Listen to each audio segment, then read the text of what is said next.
ay dakuhan naman ho natin yung pag-question nitong dito ho sa mga dating opisyal ng gobyerno sapagkat matapos hong formal na nanumpa bilang ika-24 na Senate President ng Pilipinas si Senador Sherwin Gatchalian noong June 17, 2026. Matapos ho magdaos ng special session ay sa utos nga ng presidente na kung saan ay nakuha na ho ang tamang bilang, hindi ho 12, 13 ho. 13 na ho. Ang miyembro ng quorum sa pagdalo nitong si Senador Joel Villanueva na sangkatutak yung negative comments tungkol dito. At kaugnay nga ho nito ay kinwestiyon nitong si dating COA Commissioner Attorney Rowena Guanzon na isa ho rito sa mga may advokasya na palitawin yung katotohanan dyan ho sa flood control. Yun ho naging resulta ng naging pagpapalit ng liderato dyan ho sa pagpapalit ng liderato na umano'y malinaw na yun daw hong pagpapalit ng liderato dyan ho sa Senado ay may malinaw na dahilan para daw ho ay hadlangan ang pagpapalitaw ng katotohanan sa likod ho ng malaking flood control controversy. Yun ho ang pagkakabanggit nitong si Attorney Rowena Guanzon na itong bagong Senate President, yung Senate ng Pilipinas ay maaring ito ho ay itago, ika nga ay mailihis na naman para ika nga ay bungkalin ang katotohanan ng malaking nakawan ho sa gobyerno, lalo na ho yon sa flood control. Sapagkat ang awayan ho dyan, yung pinagmula ng away dyan ho sa Senado ay yun hong paglalantad ng 18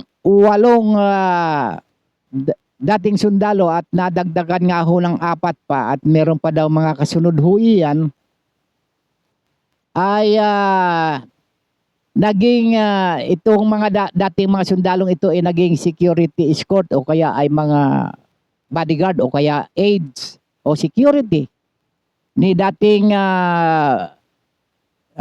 Congressman Saldico na batay ho sa mga isiniwalat ng mga ito sa ginanap na hearing at yung pagpupulong kamakailan lamang sa publiko ng na ang mga tinuran ho dito, ang mga binanggit na mga pangalan na mga personalidad mga opisyal ho ng gobyerno dyan ho sa magmula ho sa ehekutibo pababa hanggang sa House of Representative na di umano'y pinadalhan ng mga mali-malitang pera.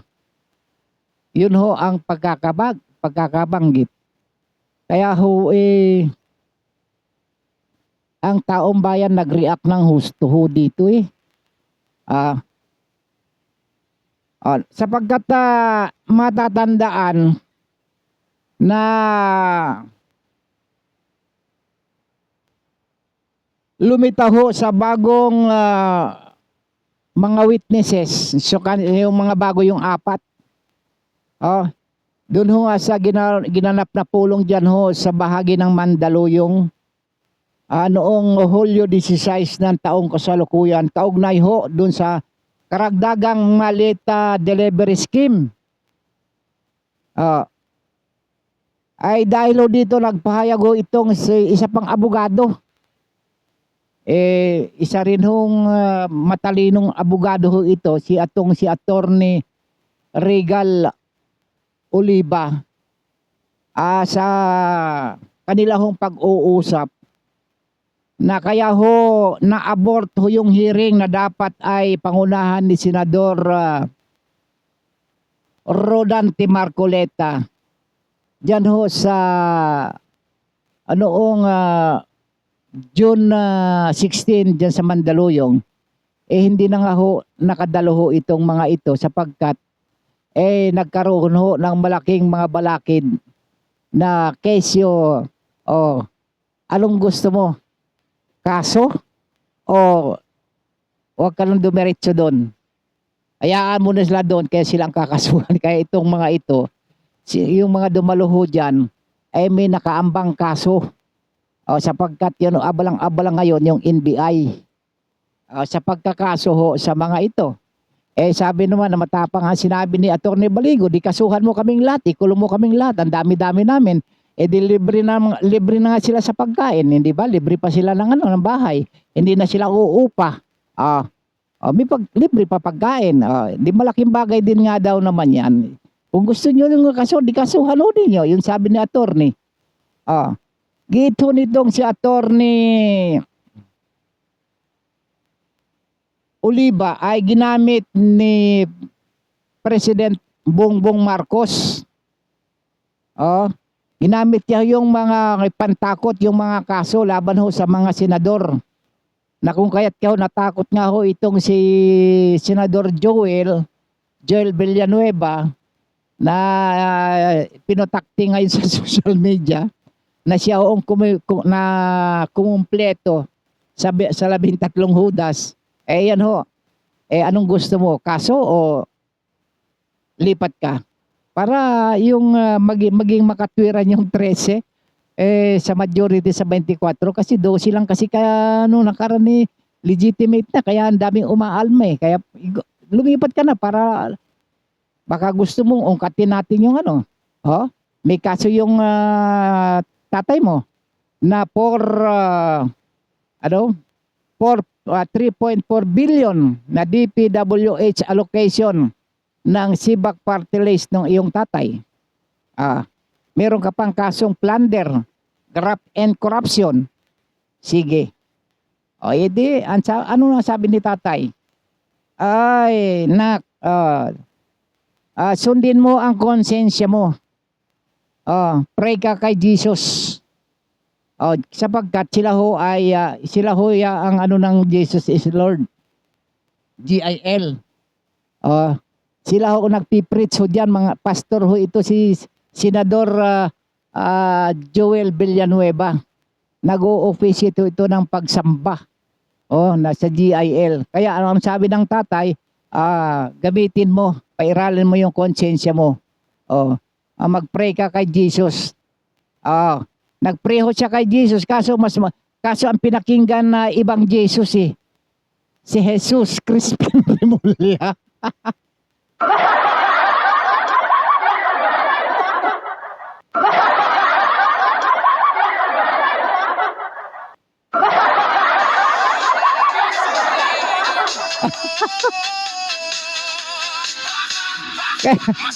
Natatawa ako doon sa mga ng mga netizen Itong mga netizen na ito, ang advance mag-isip Hindi raw siya.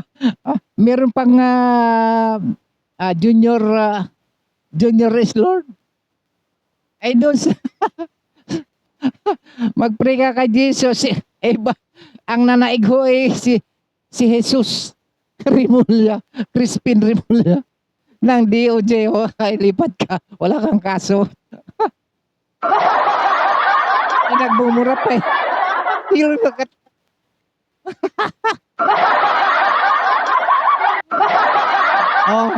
Ngayon, punta dun sa Senado, nagmamadali, lakad, sinalubong ni Migs. Sinalubong ni Migs. Oh, oh, si Senador Erwin. Sino pa ba? Ay, yung magkapatid na tulpo. Oh, sino pa? Si Supremo. Mamaya si dating si Senador Pia Kainat, Senador Pia. Anong masasabi mo, Senador Pia, bago na leadership? Ano pa ba nonsense, di ba? Common sense na lang, sila mga 13. Sila na majority. Ano pang gagawin natin dito? Angal pa ba tayo? Majority na sila, hindi na sila 12, 13 na eh.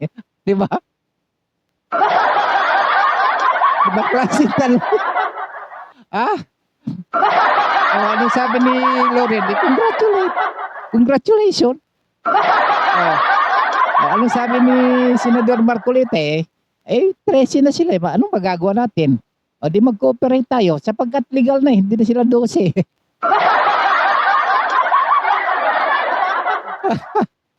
Ay, Panginoon. Ay, Diyos mio. Eto. Sige. Ito hong tuloy ho natin. Kaya ho, itong paglukso. Sinabi ho, ituloy na lang natin sinabi ni Attorney Oliva na ginamit ni PBBM Jr. yung kaso.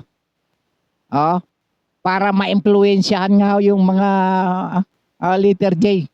Kasi meron ng pang-12. Ang kumpleto diyan pang-13, 13 unas daw eh.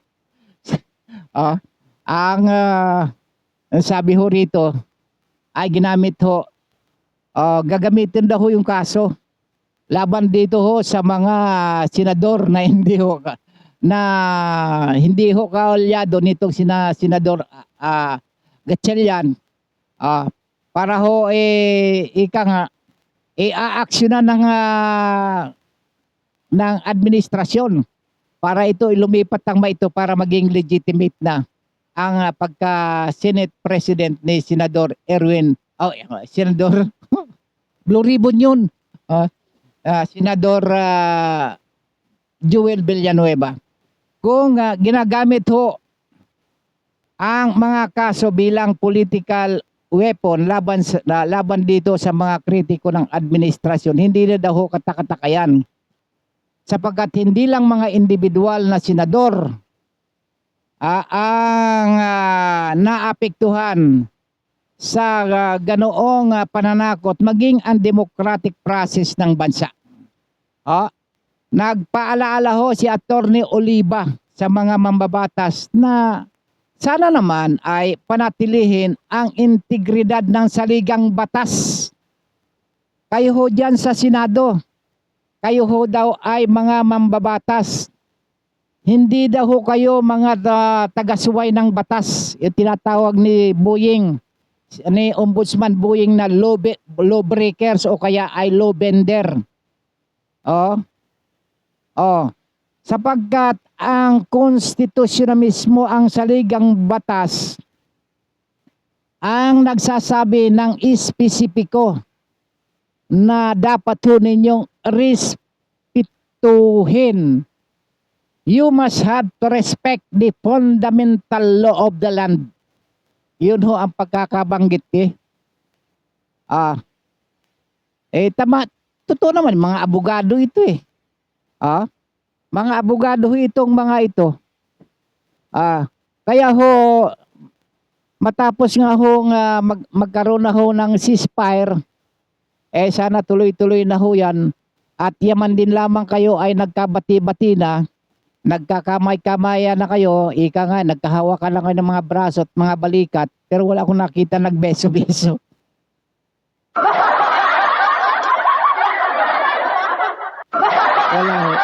Walang ganun. Nagtrabaho na. Nagtrabaho na ho ang Senado. Ang katunayan nga ho diyan ay pinagkaisan ho. Nasaan na ba yung mga ginawa? Nasaan na ba? Meron akong listahan ho dito. Ayun hong amendments ng Senate Bill 1511 under the committee report number ano ba ito, 15 ba ito? Para ho doon sa proteksyon ng mga pasyente o sa ginagawa hong pagdiditini ng mga ospital sa mga pasyenteng hindi ho nakababayad. Wala ho pambayad. Yun ho tinatawag nilang hospital detention. Ito ho ay kanila hong tinalakay yung pag-amyenda ng House Bill na ito ho. Yun ho ang kanilang resulta ng kanilang pagtatrabaho kahapon, June 17. At hindi lang ho diyan, yun hong BICAM report. Yun hong amendments ng BICAM reports para doon ho sa Universal Access naman ho, para sa Quality Tertiary Education Act na ito ho ay nasa ikalawang pagbasa na ho o second reading na ho ito diyan ho sa Senado. At yan ho ay kapag hindi pa ho yan ho na plansa, ibabalik din ho sa Kongreso yan ho para pag-usapan para ma-finalize ho yung mga panukalang batas na ito. At yung isa pa ho, yung Senate Bill 2092, yun ho pagdideklarang opisyal na ang bulaklak na waling-waling ay gagawin hong national orchid ng Pilipinas. Ito ho ay inaprubahan na ang waling-waling ay ang national orchids. Hindi ho yung sampagita, national flower ho yung sampagita, mga kaibigan ko at mga kababayan. Bukod ho yun. Kasi ho narinig ko kahapon, pinalitan na ba yung sampagita? Ang sabi nung isa hindi. Ang tinig ko katuray na raw ho Hindi ho, walang ganon. Wala hong binabago ho doon sa national flower ho natin. Hindi ho katuray. Ang nananatili hong national flower ho natin ay ang sampagita. Yun hong waling-waling ay ang sinasabi, yan ho ay national orchids. Itong national orchids, yung orchids ho, ay ano na ho ito, endangered species na ho ito. Na marami ho ito sa Mindanao, maging sa Visayas, meron din ho ito. Ang waling-waling karamihan sa Mindanao. Yan ho. Ay kumbaga ito ay endangered species na rin ito. Kaya para ho mapangalagaan naman ho itong bulaklak na ito, kailangan ho ay maipreserba ang preservation ng bulaklak. Kaya ho nila ito tinalakay sapagkat pagmamahal sa biodiversity ho ng kalikasan, sapagkat kailangan ho ng ito ho ay isa sa kabilang para ma-balance ho yung ating yung environment ho natin. Kaya yung mga ibon doon sa amin, doon sa probinsya, nakita ko minsan may dala-dalang yung airgun, binabaril yung mga ibon. Dapat pagkaroon na ho ng ordinansya dyan ho sa pag ng ibon dyan sa kagubatan, dyan particular dyan ho doon sa amin, sa Sibuyan, Romblon. Minsan ikakausapin ko itong itong mayor dito, si Mayor Grege Ramos. Yan hong kung pwede yung tatlong mayor ho dyan. Si Mayor Nanding Marin, Mayor Grege Ramos. Si Nanding Marin, mayor ho yan ng San Fernando. San Fernando, Sibuyan, Romblon. Dito naman ho sa Magdiwang, ang mayor ho dyan ay si Noel Joseph Marin Machon. Dapat to magkaroon ho kayo ng ordinansa o kaya ay kausapin yung ating gobernador o maging yung ating yung representative diyan si Congressman Budoy na gumawa ng resolusyon na huwag ho ninyong patayin yung mga ibon. Oh, wala na ho makita dati yung ibon tamsi. Yung maliliit ho na ibon yan napakaiingay ho yan eh. Pag marami sila wala na ho makita ho eh. Wala na akong nakikitang tamsi na ibon. Pinagpapatay, pinag-aano na yata ng mga mayroong iskopeta ho. Dapat na ma-regulate din ho natin yung ating kalikasan sapagkat kaya ho marami na ho tayo dyan, nire-regulate na nga ho yung pagpuputol ng kahoy. Dyan ho sa lugar ho namin. Dati nga ho yung mga ano ho dyan, yung taga DNR, overacting na masyado eh. Meron na nga ho, hinuli ho dyan nanguha lang ng ng panggatong. Hinuli ba naman kasuhan? Wala namang kakayahan ho yung bumili ng gas, ng gasol para pansaing. Mantakin mo hindi. Kaya lang meron pa akong isang magandang suggestion ho dyan. Lalo na yun na-ideklarang national park ho yung Sibuyan, yung Mount Kiting-Kiting. Dapat lahat, kung ilan ho ba ang dyan, pamilya, yung mga families ng buong Sibuyan. Yung tatlong dyan, yung tatlong bayan, gumawa ho kayo ng ng resolusyon o ordinansa na bawat isang pamilya sa loob ng isang taon magtanim ng isang punong kahoy. Kung merong 30,000 yan na di merong kang 30,000 na punong kahoy sa loob ng isang taon. Hindi ba maganda ho yan? Well, may ilang minuto na lamang tayong natitira mga kababayan ko. Ang ating dalangin ay magkaroon na tayo ng maaliwalas na kapaligiran, partikular dyan sa Senado. Wala na sanang lockdown, wala nang security threat, sapagkat lahat yan gawa-gawa lang ninyo drama, gumagawa ng senaryo. Huwag nyo nang lukuhin yung taong bayan, gawin nyo nang tama. Nang dahil nga lang sa personal interest ho, dahil sa kapangyarihan, yung tinatawag na power grabbing, ginagawa na ninyo, tama. Kaya na bagay ho yung sinabi ni Ombudsman para lang ho ay makuha ang sariling kagustuhan kailangan baluktutin. Sometimes you have to bend the law. Pwede. Yun, huwag naman sanang ganun. Maging naman tayo. At paalala ho sa ating mga kababayan, lalong-lalo na ho, magpapaalala ho tayo doon sa mga naninigarilyo. Huwag na ho kayo maninigarilyo. Yan ho ay masama sa kalusugan sapagkat yan ho ay nagdudulot ng masamang sakit. Tulad ho yan ng kanser. Kanser sa baga, yung chronic obstructive pulmonary disease ho. Yung atake sa puso. Pagka kayo ina-stroke dahil sa paninigarilyo sapagkat yung nikotina ho, yan ho isa sa mga dahilan ko yan, nagbabara ho ang daluyan ng ating dugo sa ating katawan. Kaya ho, tayo ho ay nagkakaroon ng iba't ibang uri ng kanser. Kaya ho, batay kasi ho sa datos ng WHO 4 na milyon na ho ang mga kataong namamatay kada araw dahil ho dyan sa paninigarilyo dito ho sa buong mundo. Ito ho ay kung gusto ho din yung maidagdag ho diyan sa Pilipinas 40. Batay ho sa survey, 40 people ang namamatay. Kaya kung gusto mong pang 41 ka, sige, manigarilyo ka ng manigarilyo hanggat gusto mo. Total, gusto mo na pera mo naman yung ginagastos mo.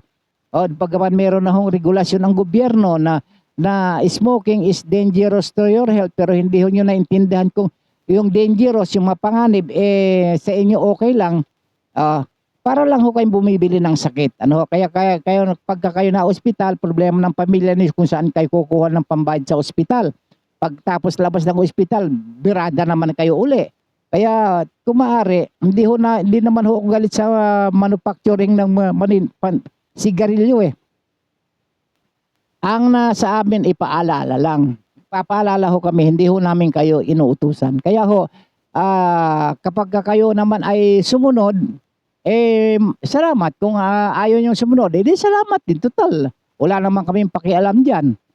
Kami ho ay kaya ang sabi ho natin sa pambungad pa lang ng ating palatuntunan mga kababayan ko ay ang si Don Robert Ramiro ang nakakasama ho ninyo na maghahatid ng mga balita paalaala.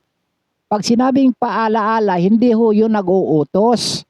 Yan ho ay pagpapa-reminder, nagre-remind ho sa inyo na doon ho sa lahat ng mga taong nagmamalasakit sa sambayan ng Pilipino, lalo na sa kapwa ho natin, hindi ba? Kaya ho kami nagsasabi ho sa inyo na kung pwede, nasa inyo ho yun. Tumigil na ho kayo sa paninigarilyo. At hindi ho yung, at hindi lang ho yan, maging sa pag-inom ng sobra-sobra ho. Alam nyo na ho, yung mga pagdodroga ho ninyo. Yung mga pagsusugal ho ninyo. Pag-aralan ho ninyo kung naging epekto sa buhay ninyo o kaya sa pamilya ho ninyo, mga kaibigan. Okay, maraming salamat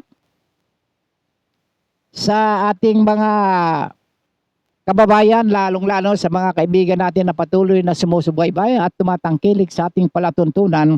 Yung mga kaibigan natin sa ibang bansa, si Madam Josephine Macapagal, yan ho yan sa Anaheim, California, sinapara Gagarani, kabatsmate ko ito At nasa nasa Canada at maging si Pian Amer na pinsang ko. Yung si Windilyn Reyes ho at Lourdes Sadicon, yan ho ay nasa US ho ito dalawang ere. Si Engineer Jamie Apostol, Jim, how are you now? Kumusta na yung ating resort? Si dating public officer Esperidion Ligayada, sina Danilo Lagahet, Wilfredo Gutierrez, yung mag-asawang Atanasio at Bing Briones, si Madam Shoderly Permalino Miriam Barbosa, si Ma'am Josepina Cabinta Ramos, Catherine Hamis, Vilma Cabantog, Nancy Roma, Evelyn Lantong, si Madam Marilo Octaviano, Los Mainit Paterno and Zinaida Gahonera ho, na mga kabatsmate ko ho ito dito ho sa Bukidnon National School of Home Industry sa Maramag, Bukidnon, na ang amin pong mga advisor ho diyan si Ma'am Yvonne Catli, si Ma'am Rosalia Rose Kalikaran, si Sir Hil Magbanwa, Sir Autida at Sir Permalino. Dito naman ho sa lugar ho namin, siyempre sa Sibuyan Romblon, ay binabati ko yung aming mayor ho dyan, sa Kahidjukan, Municipal Mayor Kahidjukan, Sibuyan Romblon Mayor ho, si Mayor Greg Ramos. Diyan ho sa San Fernando naman, si Mayor Nanding Marin. Sa Magdiwang, si Mayor Noel Joseph Marin Machon. At sa aming Lone District Representative, Congressman Budoy Madrona. At sa aming gobernadora, si Ma'am Trina Permalo Fabic. At siyempre sa lugar na aking kinagisnan, dyan ho sa aking sa barangay Danao, Sibuyan Romblon, ang aming barangay official dyan, na kamag-anak ko rin ho ito si Barangay Chairman Greg Villanueva. At yung kanyang mga barangay kagawad, si Raymond, kamag-anak ko rin ito, pamangkin ko ito, Raymond Galindo. Si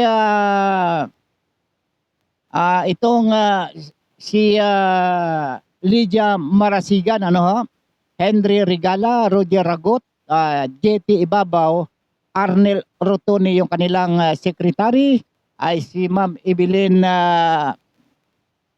Formanis yung kanilang treasurer, si Neresa Maron, ang bookkeeper naman si Banisa Mesa. At sa aking mga kamag-anak, si dyan ho sa Hawaii, dyan ho sa Hawaii, si Kuyang Reynaldo Ramiro.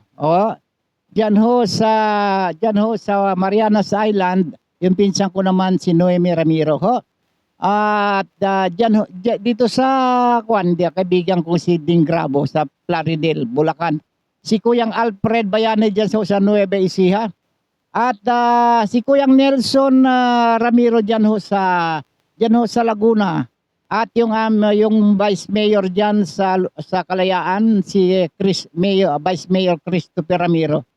Si Kuyang Normario Ramiro ay miyembro ho ng HPG at maging yung mga militar ho ng mga pinsang ko. Sina Isidro Ramiro, itong si Mandy Salcedo. At sa iba pang miyembro ng pamilya sa buong around the world. Maraming salamat sa inyo. Sana bukas na muli tayo ay magkakarinigan dito sa Bigwas News Philippines na makakasama sa ninyo sa buong panahon ng ating programa si Don Robert Ramiro.